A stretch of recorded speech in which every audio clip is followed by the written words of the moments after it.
अगला हमारा टॉपिक है अनंत विस्तार की एक समान आवेशित समतल चादर के निकट वैद्युत क्षेत्र की तीव्रता।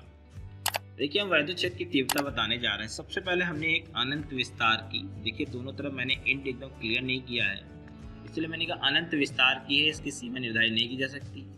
इस प्रकार से हमने एक चादर बना लिया और मान लेते हैं इसमें प्लस क्यू आवेश एक समान रूप से क्या है, वितरित है। अब इसके निकट वैद्युत क्षेत्र की तीव्रता निकालिए। इसके लिए सबसे पहले इसी चादर पर एक छोटा सा अवयव डीए ले लेते हैं, जिसका क्षेत्रफल कितना है, डीए। अब इससे आर दूरी पर इसके बाहर इतना ही क्षेत्रफल डीए ले लेते हैं, सेम।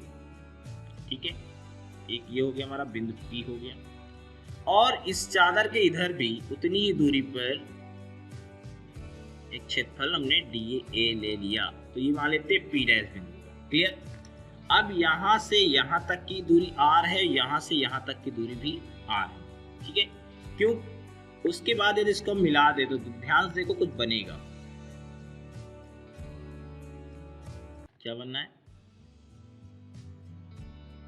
इस प्रकार से एक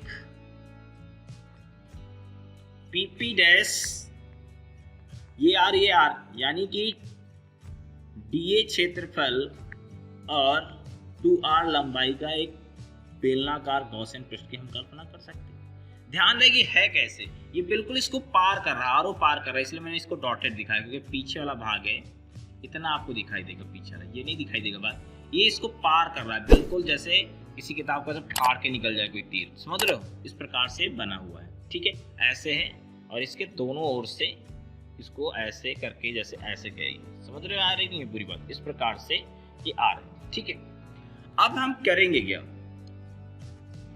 अब क्योंकि दोनों के कारण यहाँ पर वैद्युत क्षेत्र की तीव्रता उत्पन्न होगी, एक P डैश के लिए और P दोनों के लिए उत्पन्न होगी, तो हम लिखेंगे कुल वैद्युत फ्लक्स। आपको पता है एक बार इसके कारण, अच्छा एक चीज और थोड़ा सा जान लीजिए, यहाँ पर DA की दिशा किधर होगी, बाहर की ओर होगी, और E की भी दिशा किधर होगी, बाहर की ओर प्लस आवेश। इधर की बात करेंगे इस ओर, यहाँ पर भी डीए की दिशा किधर होगी, बाहर की ओर, और ई की दिशा किधर होगी, बाहर की ओर। दोनों की डायरेक्शन बिल्कुल सेम टू सेम ही होगी। क्लियर। अब यहाँ से हम क्या करेंगे, integration E D A cos theta plus integration E D A cos theta, क्योंकि इसके कारण प्लस इसके कारण, अब दोनों सेम है क्योंकि दोनों में क्षेत्रफल समान है, वैद्युत क्षेत्र की तीव्रता समान है, तो 2 E D A cos theta.